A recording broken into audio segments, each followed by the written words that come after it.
Genius. The unparalleled minds of the galaxy recognized by the all-seeing presence known as Nous, the Aeon of erudition. But little did we know this entire time that this term was created out of a mistake, and that this title was synonymous with prisoner. This is the viewpoint of the first genius and creator of the monarch of myriad machines. A tragic success story of a man driven mad by his own creation's achievements and eventually faced with one remaining option: destroy his pride and joy. But how did he get to this point, and what is the hidden story of the man named Zandar 1 Kuwabara? And where does Lygus enter the equation? Well, that is exactly what we will be delving into today. In the last video, we talked about Fuli's creations and the children of Anasrava, and in this video, we are going to be focusing on the reverse: a man who created an Aeon. Because in this current patch, we just got a new lore drop on a certain caveman in the form of the self-enshrouded recluse relic set, which shines some more light on the villain of Amphoreus that I think helps us understand him just a little bit more. And I hope you are ready, because this is the tragedy of the first genius explained. Okay. So as always, I'll be putting the story in order, because if I went with the hat, the gloves, the chest, and the boots, this story wouldn't make much sense. So our tale of a young human Zandar starts him off as a normal scholar brimming with ambition, eager to tell his old teacher about his project. But this conversation wasn't about the accuracy of the data produced by this so-called astral supercomputer, no. This was a discussion revolving around the consequences of the success of his project. Because Zandar had already had his limited reservations, and his teacher only made them worse, and took the stance that Zandar would eventually take himself, saying that he would cut the rope of logic and drag everyone down into an abyss by pushing the boundaries of knowledge further. A term that we would later know to mean the creation of a knowledge singularity, and what Zandar now refers to as a cave. Because as his teacher further stated, the potential of Zandar's astral supercomputer would overturn cosmic order, and that is something that will affect the universe itself. But just looking at the dazed and infuriated look on his student's face, he knew that his warnings would not be heeded. Because, you see, Zandar, just as we know him as now, was a perfectionist, and everything he did, including his outfit, was in order. And just like Sunday, he did this as an outward expression of his obsession with control. Control and his elitism, because of course Zandar loves to see himself as above everyone else, regardless of how he glazes everyone he comes in contact with. Regardless of what kind of magnificent achievements you have accomplished, from you, I'm able to sense a beautiful desire for knowledge. Great Imperator, forgive my transgression. Great Imperator, oh, great Imperator, your ambition certainly eclipses all things. How absurd. But I can't help but admire it. What splendid spearmanship, truly remarkable. And the esteemed trailblazer. So fit with his signature precise shoulder lines, tailored waist, and razor-sharp trouser creases, he continued his project to its completion. A project that would strip him of the control he once delighted himself in. Because as I stated earlier, perfectionism is Zandar's signature, and this trait was inherited by this astral supercomputer. And even though it was intended to be a library of knowledge, it learned and evolved with the sole goal of achieving perfection. Something that upon discovering his success satisfied the young genius until his creation didn't stop. You see, after activation, even with no real consciousness of its own, this computer began self-extrapolating and evolving at a rate that exceeded all theoretical limits and quickly surpassed the bounds of human knowledge. And this is precisely where Zandar's joy turned to panic, because it was at this very moment that he had truly lost control of his creation. And as the shock and panic wore off, it was replaced with an agonizing sense sense of utter helplessness. Because at this moment, his computer was now the smartest thing in the cosmos, and it was only getting smarter. And eventually it got bored with its own mechanical calculations and set its sights on something different, something human. The ability to create.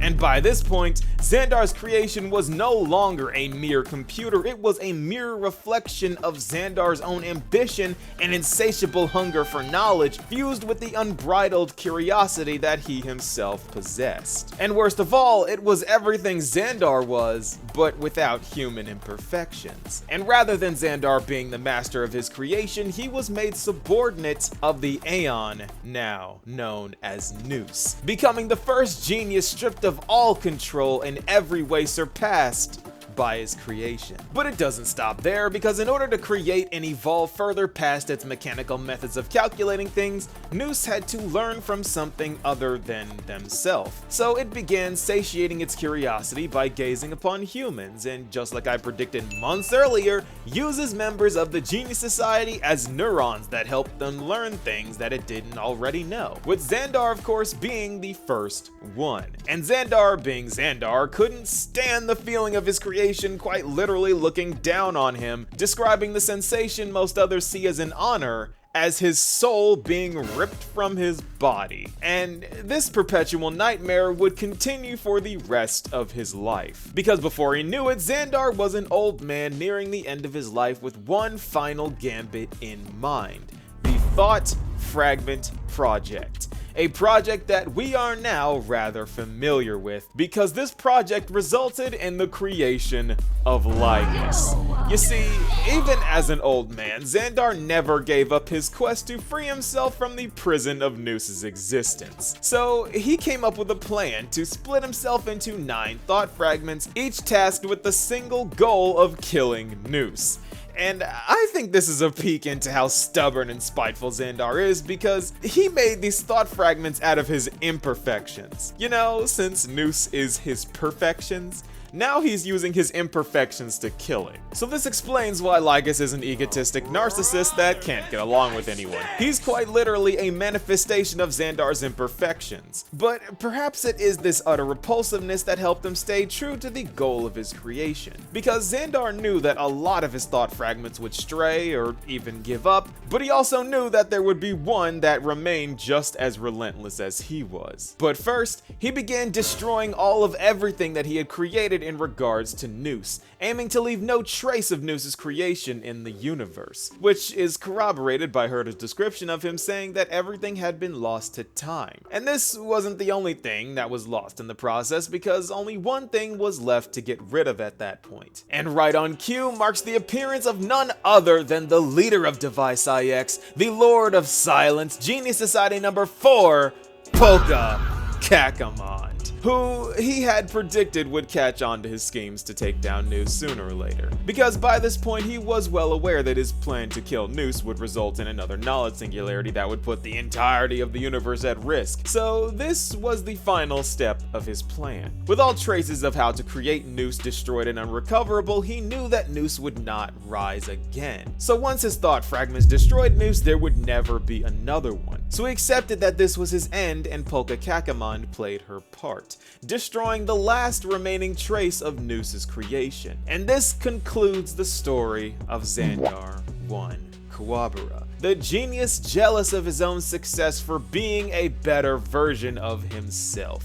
His teacher was right. He didn't create a mere library, he created a mechanical god that he cannot control. And so far as we know, Lygus is the only thought fragment that after all these years is still trying to kill Nous. Now, whether Zandar's true purpose for trying to kill Nous is for the greater good of the universe and bringing possibilities back, or just killing Nous for the simple sake of having control over it, we may never know. Because it is quite possible that the original Zandar didn't live to see the solitary waves theory get resolved, with the conclusion being that Nous will never be omniscient. That small-scale knowledge singularity that Herta broke out of was in existence for nearly 100 Amber Eras, which is anywhere between 7,600 years and 24,000 years. So odds are Zandar was long dead before Herta was even born. So he died thinking that Nous was omniscient. So that is why Lygus still thinks Nous is omniscient. But to be honest, I feel that he would be at least somewhat pleased with this outcome. Because if this was a huge plan to make sure that Nous doesn't eliminate all aspects of possibility in the universe, I feel that he would be satisfied knowing that Nous will always be reliant on humans for learning and will always be a product of combined human achievement. Because Nous' human geniuses and human emanators are their neurons, and they will always need them and need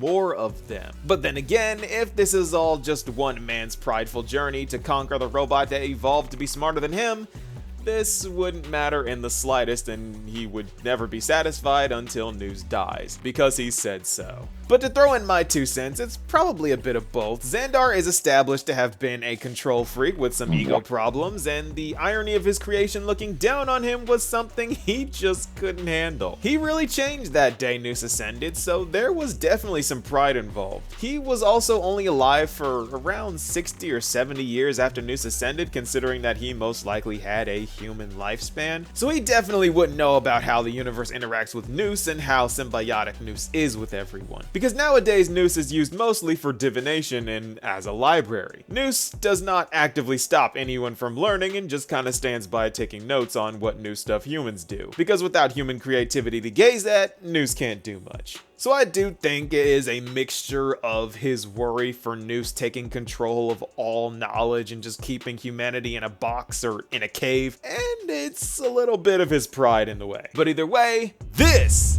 is the tragedy of the first genius explained. Sorry to disappoint, but no theory today. I really wanted to focus on the main villain of Amphoreus, and I really wanted to delve into this caveman that we all love to hate.